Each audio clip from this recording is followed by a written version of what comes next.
How to listen via AirPlay using an Apple device. AirPlay allows you to send all audio from your Apple device to a chosen Chord Electronics streamer. First, turn on your device by holding down the power button.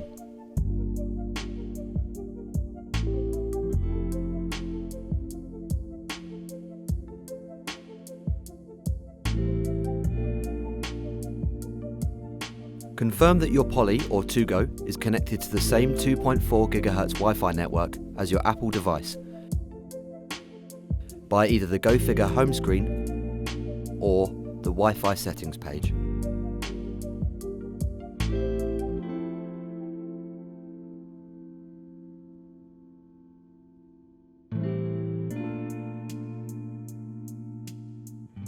And now confirm that your Apple device is also connected to the same network.